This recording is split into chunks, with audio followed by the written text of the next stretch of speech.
2001, no sé si alguien se acuerda, esos movimientos por ahí, 2005, 2006, 2007, ya. Y también con otros compañeros fundamos esta fundación, con otro dirigente que está Gabriel Boric, Francisco Figueroa, hoy Gabriel en el Parlamento, otros en distintos planos, y desde ahí yo voy a hablar, digamos, esa es mi posición.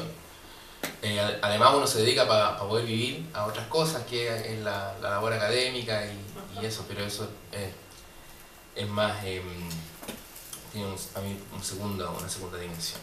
A ver, yo tenía preparada una presentación, voy a tratar de ir lo más rápido posible a efectos de la hora, pero la voy a interrumpir a la mitad porque probablemente no alcance a terminarla y quiero hacer algunos comentarios sobre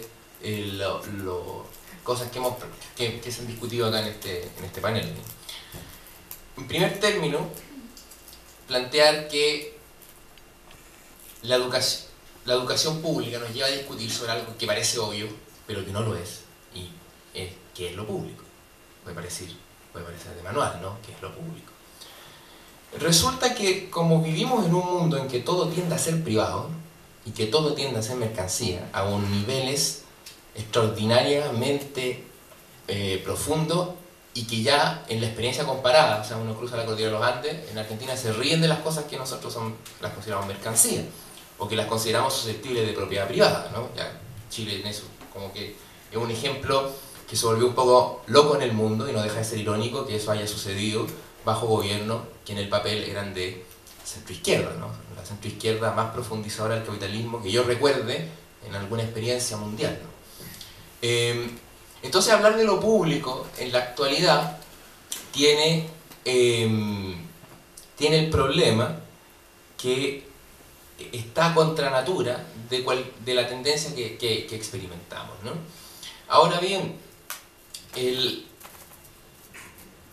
punto es que es tan contraintuitivo, es tan fuera del sentido común hablar de lo público, que estamos obligados, todo este debate se empieza a presentar como un debate de definiciones sobre lo público. Entonces todos los domingos vemos a Carlos Peña, por ejemplo, en el Mercurio, diciendo, mira, lo público es esto, luego vemos una respuesta diciendo, no, mira, lo público es esto otro, y más o menos, a veces dicen lo público es lo estatal, a veces que lo público es lo que tiene calidad, que lo público es lo que tiene recursos públicos, que lo público es lo que produce bienes públicos, y nadie termina entendiendo nada, digamos.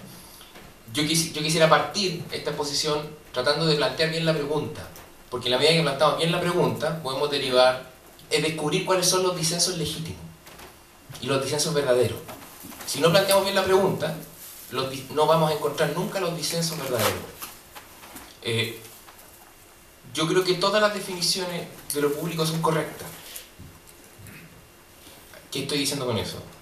Los que defienden el mercado lo defienden porque es público. Porque el mercado es la única forma de producir bienes públicos.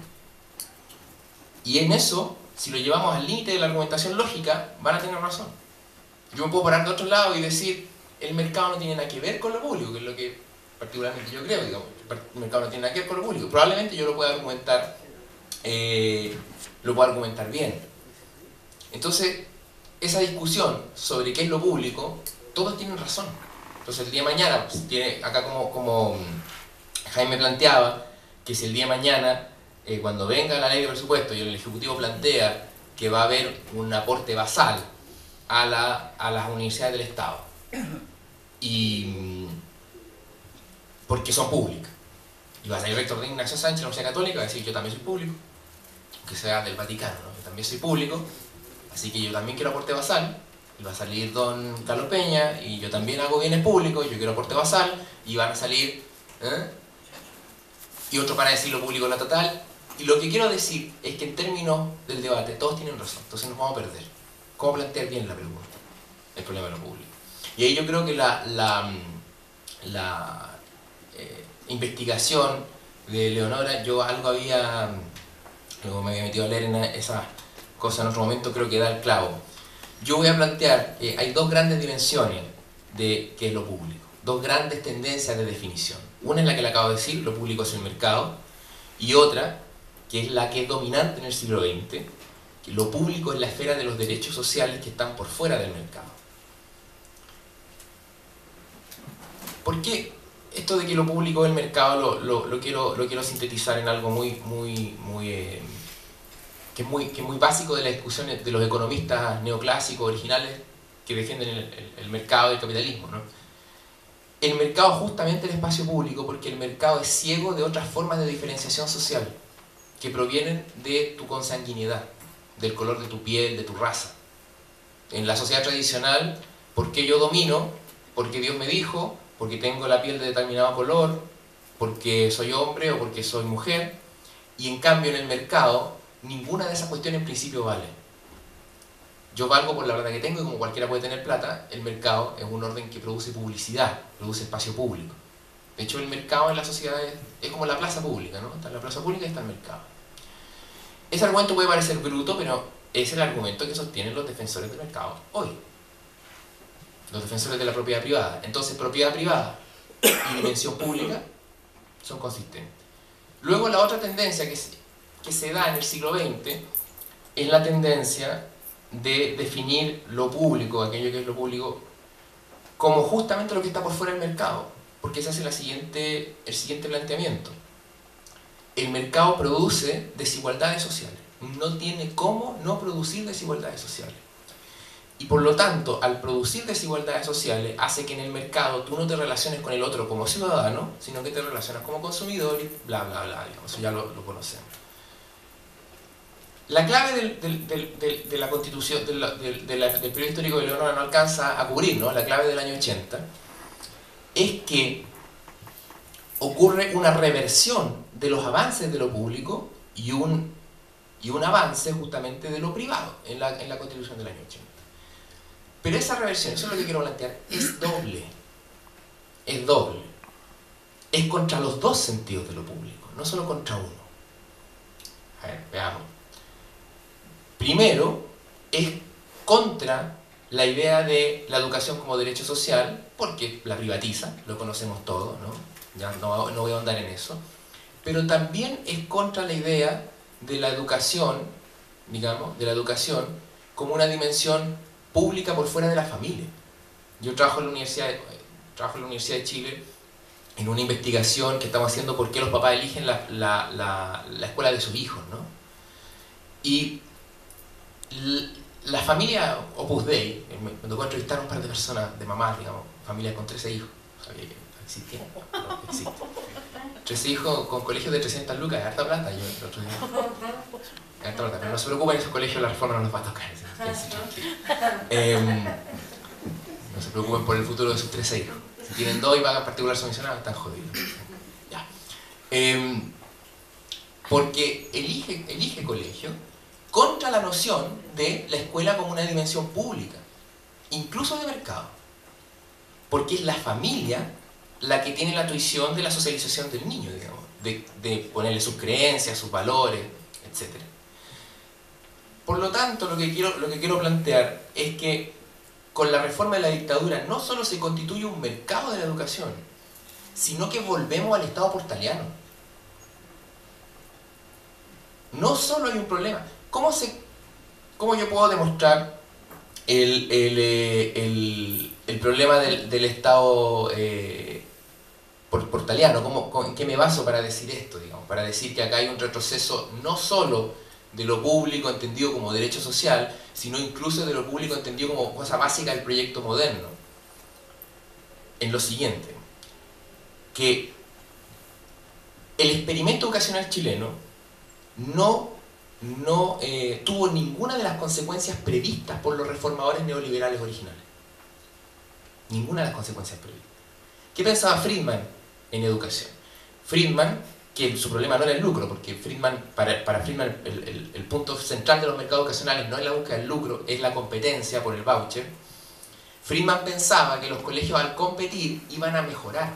Así como las empresas que hacen celulares, cuando compiten, hacen celulares cada vez más baratos y mejores, los colegios para formar estudiantes iban a competir. Eso pensaban los reformadores de los años 80. Pensaban, como planteaba Leonora, pensaban que los pobres iban a ir a los institutos profesionales y los centros de formación técnica y no se iban a meter a las universidades, porque la dictadura no tenía la idea de una universidad de masa, porque en la dictadura nadie quería hacerse rico con la idea de la universidad. Pensaban que iba a explotar la matrícula de los IP y los FP. Ocurre todo lo contrario. Los colegios, es cierto, segregan, no agregan calidad y lucran con recursos públicos. No, ni siquiera la competencia no terminó produciendo un mercado de educación, sino un mercado de segregación. No un mercado de CINCE, como la política pública se intentó una y otra vez meter, sino un mercado de la segregación. Se recompuso la influencia de la Iglesia en la educación. Creció enormemente en educación escolar, no tanto en educación escolar, pero sí en educación superior. Y finalmente, digamos, lo que me interesa más plantear, digamos, es que el efecto catastrófico de este experimento educacional termina produciendo un engendro que llama la atención de toda la comunidad académica mundial. O sea, sobre Chile se escriben papers en inglés educacional todos los días, porque es de un nivel bizarro que nadie se lo imaginó nunca, digamos. O sea, esto que decía el ministro Izaguirre de ir a poner al hijo en el colegio con nombre en inglés, pagar 20.000 pesos, la educación municipal está ahí. O sea, yo no creo que los papás sean arristas, creo que los papás hacen lo que tienen que hacer, digamos. Pero el punto es que el sistema es perverso. Entonces ni siquiera funcionó bien como mercado. ¿Qué es lo que sugiero? Que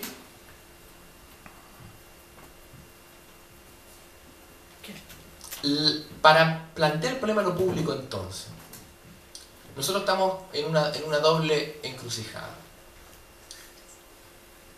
Por una razón evidente, quienes tienen el poder en este país, por una razón obvia, van a defender el imperio de la propiedad privada en la educación. Van a defender la posibilidad de utilizar la educación como una esfera de influencia cultural y también de enriquecimiento. O sea, van a defender los avances que ellos tuvieron desde su perspectiva en los años 80. Y el problema es que en Chile nunca se presenta el guiar al mercado educacional como algo de derecha, como algo neoliberal. Se presenta como algo de izquierda. Entonces lo público aparece siempre como la regulación que se aplica a los privados. Lo público siempre nos lo muestran como la regulación que se aplica al privado.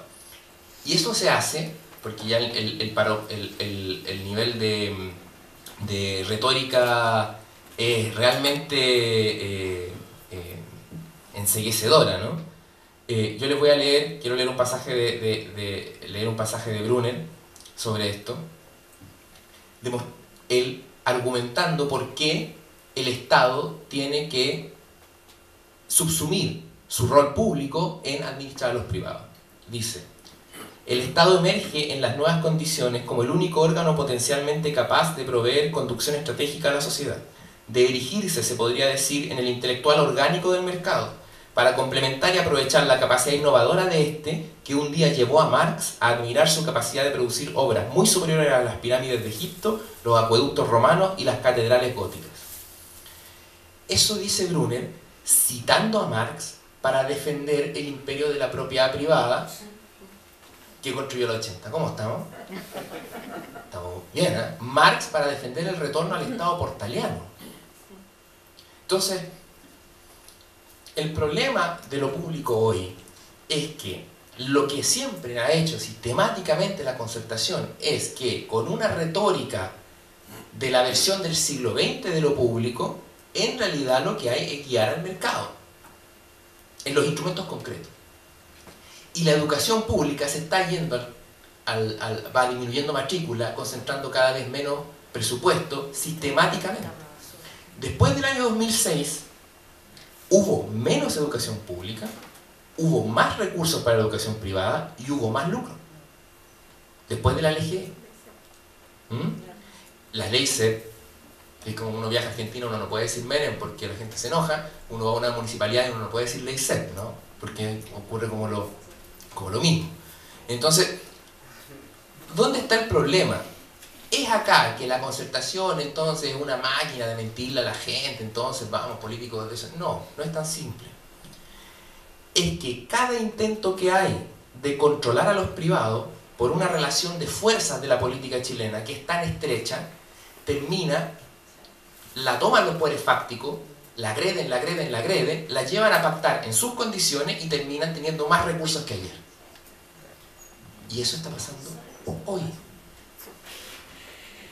Porque equivocamos, pero ahora no estamos peor que antes, estamos mejor. ¿En qué sentido? Hemos logrado ir acumulando fuerza para plantear la posibilidad de una reforma de lo público, pero tenemos que tener claridad en estas cuestiones, porque si no nos vamos a perder. ¿Cuál es el kit del asunto, el problema de lo público? El carácter subsidiario del Estado. En el carácter subsidiario del Estado está el hecho de que la educación es principalmente un problema de los privados. Sí, que incluso sin lucrar, sin seleccionar, gratuito, digamos, siguen siendo propiedad privada. Y la educación pública aparece entonces como un complemento, como un subsistema que hay que, entre comillas, fortalecer. El problema, por eso a nosotros no nos gusta la palabra fortalecer la educación pública, porque en el contexto del Estado subsidiario, lo público es imposible a no ser que sea con perfeccionamiento del mercado, es decir, de que las conductas de los distintos particulares en su relación recíproca van a producir un óptimo social por la mano invisible. Es un mercado. Persigan lucro, persigan fines filantrópicos, persigan los fines que sean. Los fines son irrelevantes porque están en la libertad de cada particular. Esa es la única concepción de lo público expresada desde citando a Marx o citando a Hayek, que este sistema y este Estado subsidiario puede tolerar. El problema entonces es avanzar en reforma antisubsidiaria. Que esto no lo vamos a hacer de la noche a la mañana, no lo vamos a hacer, pero al menos tenemos que identificar el problema, porque si no lo identificamos no podemos avanzar. Y el problema del programa de Michelle Bachelet es que no menciona en ninguna parte el principio subsidiario del Estado. Lo omite. No lo menciona. Yo no puedo resolver un problema si no sé que existe. Porque entonces voy a ir al Parlamento, voy a ir a la sociedad con iniciativas de regulación, me van a agarrar todos los poderes fácticos, me van a sacar la no sé cuántito, y luego voy a estar obligado a entregarles más recursos, que ya el proyecto está retrocediendo. Yo no quiero ver lo que pasa con este proyecto cuando lo agarre el chico Saldívar en el Senado, quizás donde terminamos, va a estar complicada la cosa. Termino con una idea. ¿Qué concepto, qué idea nos ayuda a lo público? Yo creo que en sus dos dimensiones, lo público fue en su momento expansión de la democracia. Y la clave para pensar una reforma antisubsidiaria paulatina es entender la educación pública como una expansión de la democracia. La exposición de Leonora da cuenta que la sociedad civil se ha puesto enormemente creativa cuando ha conectado estas dos cosas, el problema de la educación pública con la expansión de la democracia. ¿Qué significa hoy construir una educación pública? Significa, para eso, tenemos que rebelarnos no quemando un neumático, tenemos que rebelarnos de acá. Es aprender a entender la educación no como una fábrica de capital humano, porque esos son bienes privados, sino como un espacio de la sociedad que socializa la cultura y que nos permite a todos saber todo. ¿Cómo se hace eso hoy? Eso trasciende la unidad de análisis que es la escuela. Esto va más allá de una escuela. E implica volver a aprender, volver a pensar cómo aprendemos, cómo podemos organizar un sistema educacional como un todo coherente. Y creo que en esa discusión estamos muy atrás. De hecho, no la estamos dando. Estamos peleándonos por otras cosas. Y yo voy a hacer tres cosas, no hay acá porque se me acabó el tiempo, pero tres cositas que me parecen fundamentales de una idea de una nueva educación pública. Primero, el problema de la propiedad. Tenemos un vacío en nuestra tradición, porque no puede ser, la educación pública no es propiedad privada con X características, pero tampoco educación pública puede ser volver al viejo estado. Porque hoy, con el carácter subsidiario del Estado, educación pública es para los más pobres, es focalizada a los más pobres. No es un error que la educación municipal se haya transformado para los más pobres, que ese es el diseño. Si los consultorios en salud, ¿para quién son? A los pobres. Y pueden ser municipales o no ser municipales. Ese no es el problema, no es un error, es por diseño. Entonces, lo primero que hay que pensar es que ni que sea estatal no resuelve el problema, ni que sea privado con ciertas características, incluso el mismo derecho. Cuando se estaba discutiendo las indicaciones a los proyectos de ley, hoy día, ¿de quién son los colegios y quién tienen que ser los inmuebles? ¿Por qué no pueden ser propiedad comunitaria? No existen figuras legales para eso. O eres privado o eres Estado. La sociedad tiene que aprender esa dimensión de lo público, porque si no vamos a seguir con una educación privada con ciertas características. Una dimensión es esa. Otra dimensión, que para mí la más importante, es la propiamente educacional. Una pura cosa. ¿Dónde ocurre el hecho educacional?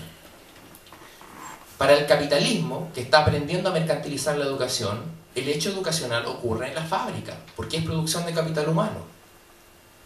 No ocurre en toda la sociedad. El hecho educacional se vuelve análogo, por eso es que, así como el capitalismo tuvo que inventar el kilo de papas para poder vender y comprar papas, y si se ponen a pensarlo bien, no es fácil inventar la noción de kilo, no es tan sencillo. Ahora estamos inventando CINCE para poder comprar y vender educación. Yo no estoy en contra de la estandarización per se, digamos, pero es la forma como concebimos la educación, para poder concebirla, incluso para volverla inteligible. ¿Cuántas horas de profesores necesito para producir tanto puntaje CINCE? Eso es lo que me resuelve. ¿Es eso lo que no? Ustedes son gente vinculada a la educación. ¿Es eso al final lo que corta el queque en colegio? ¿Cuántos profesores necesito para producir tanto CINCE?